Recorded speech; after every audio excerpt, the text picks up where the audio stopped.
আলোয় চারিপাশটা ঝলমল করলেও গোবিন্দ একটা ছোট হেরিকেন জ্বালিয়ে রেখেছিল। হঠাৎ কোথা থেকে একটা ঢিল এসে হেরিকেনটাতে লাগতেই হেরিকেনটা ভেঙে চুরমার হয়ে গেল। কেড়ে কেড়ে কেড়ে এই কাজটা কে করলি? সাহস থাকলে সামনে আয়। তাদের বাড়ির পাশের কাঁঠাল গাছটা থেকে একটা খুনা গলা ভেসে আসলো। হতচ্ছাড়া বাপকে তুই তাকারি করছিস? আমার বাবা মারা গেছে, 1 বছর হয়ে গেছে। গাছের আড়ালে কে লুকিয়ে আছিস রে? বেরিয়ে আয়। বেরিয়ে আসবো কি রে বাপ? শরীরটাই যে নেই, থাকলে পরে বাপকে তুই তাকারি করার জন্য কান মলা দিয়ে কানের কানপুর বানিয়ে দিতাম।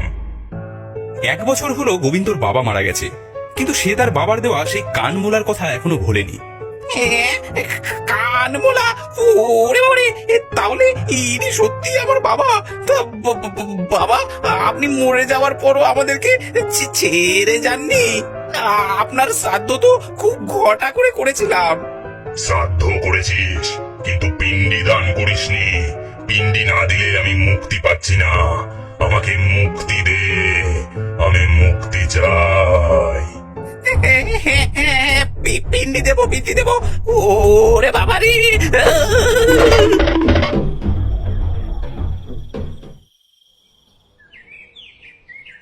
সেদিন রাতটা কোনো রকম ভাবে কাটিয়ে পরদিন সকালে বটতলায় গিয়ে গোবিন্দ আগের রাতের ঘটে যাওয়া সব কথা গ্রামবাসীকে খুলে বলল।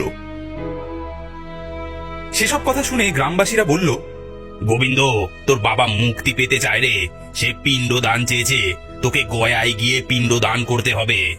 পরশুদিন খুব ভালো দিন পড়েছে, সেই দিনই গিয়ে গয়ায় পিণ্ডিটা দিয়ে আয়, তোর বাবার স্বর্গ লাভ হবে। গোবিন্দ গ্রামবাসীর পরামর্শ নিয়ে বাড়িতে ফিরে গেল। বাড়িতে গিয়ে সে তার যাত্রার গোছগাছ করতে লাগলো। এদিকে গোবিন্দর পিণ্ডদানের খবর সারা গ্রামে প্রচার হয়ে গেল।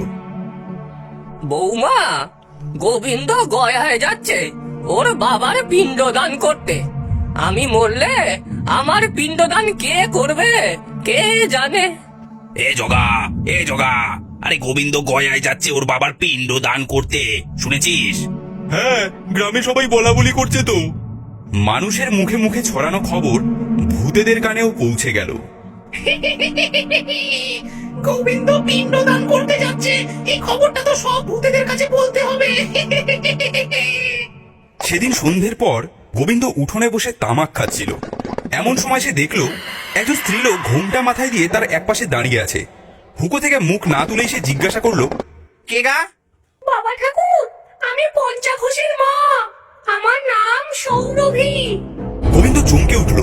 সেই সাদা কাপড় ঢাকা মূর্তিটার দিকে চেয়ে ভয়ে ভয়ে সে বলল, সে কি পঞ্চার মা? পঞ্চার মা যে অনেক বছর হলো মারা গিয়েছে। তুমি কি? বাবা ঠাকুর, আমি পেতনি। মরে আমার গতি হয়নি, তাই সেই থেকে পেতনি হয়েই আছি। ওরে বাবা রে, কি বলছে রে? বলেই গোবিন্দ একেবারে আঁতকে উঠল। ভয় কি? আমি তো তোমার অনিষ্ট করতে আসিনি, তবে এমন ভয় পাচ্ছ কেন বাবা? তা ভয় পাবো না। তা এখানে কেন এসেছো? এসেছি তোমাকে একটা কথা বলতে।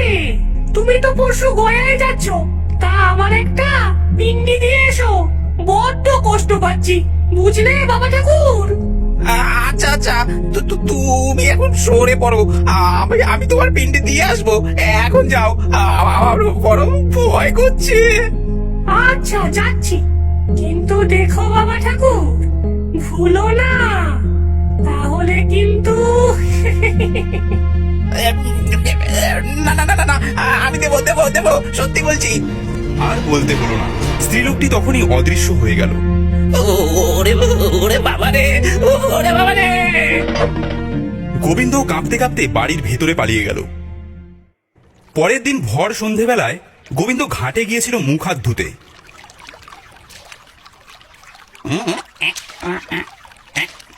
আগেকার দিনের ভূতেরা মাছ মাংস ভালো ভালো খাবার এই সব আবদার করতো, আরে এখনকার দিনের ভূতেদের কি আবদার?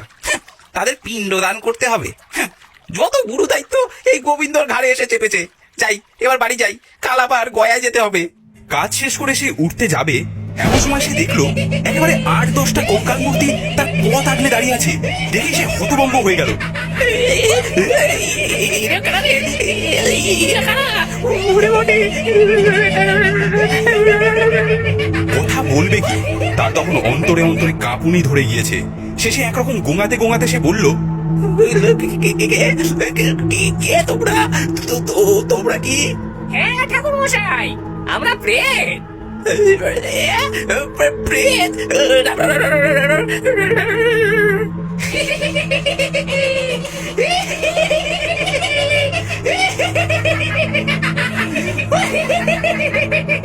তাকে কাঁপতে দেখে প্রেতগুলো একসঙ্গে হি হি করে হেসে উঠল। গোবিন্দ তখন যায়, তার তখন অজ্ঞান হয়ে যাওয়ার মতো অবস্থা। তাকে বেজায় ভয় পেতে দেখে একটা ভূত নরম স্বরে বলল, আরে ভয় করছো কেন ঠাকুরদা? আমরা তোমাকে ভয় দেখাতে আসিনি, যে জন্য এসেছি। শোনো, কাল তুমি গয়া যাবে তো? হ্যাঁ, যাবো। কিন্তু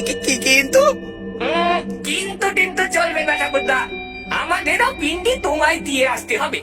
সৌরভীর গতি করবে আর আমরা থাকবো ভূত হয়ে?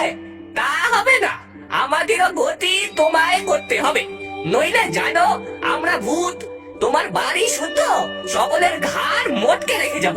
বলো, পিন্ডি দেবে? গোবিন্দ গোঙাতে লাগলো, বলল, তোমাদের নাম গোত্র তো চাই, তার আর আমি এত টাকা কোথায় পাবো?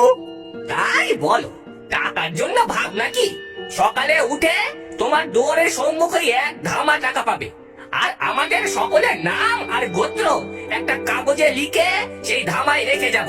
কিন্তু সাবধান, টাকা নিয়ে পিন্ডি না দিলে তোমায় আর বাঁচতে হবে না, বুঝেছ?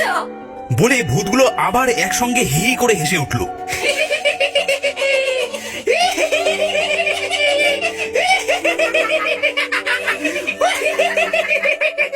গোবিন্দ তখন একটু সামলে নিয়েছে। সে বলল, আচ্ছা, পিন্ডি দেবো। এখন তোমাদের পথ ছাড়বো। আমার শরীর কেমন কেমন করছে, আমায় ছেড়ে দাও। কথা শেষ করে সে দেখলো যে ভূতগুলো আর নেই। সে তখন কাঁপতে কাঁপতে ঘরে ফিরে বিছানায় শুয়ে পড়ল।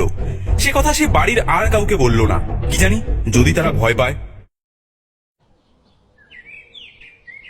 সকালে ঘুম থেকে উঠে বাইরে আসতেই সে দেখে সত্যি সত্যি এক ধামা টাকা, সেই সঙ্গে একটা কাগজে 10 জন লোকের নাম আর তাদের গোত্র লেখা। তারা সবাই এই গায়েরই লোক, তবে তারা মরে গিয়েছে অনেক দিন আগে। তার মধ্যে বামুন, কায়ে, গয়লা, কামার, কুমোর, নাপতে সব জাতি আছে। কাগজখানা যত্ন করে সে পকেটে রেখে দিল। তারপর টাকাগুলো নিয়ে সিন্ধুকে পুরল। সেই দিনই সে গয়ার পথে যাত্রা করল। সেখানে পৌঁছে আগে সে নিজের কাজ শেষ করলো, তারপর বাকি সকলের পিণ্ডি দিল।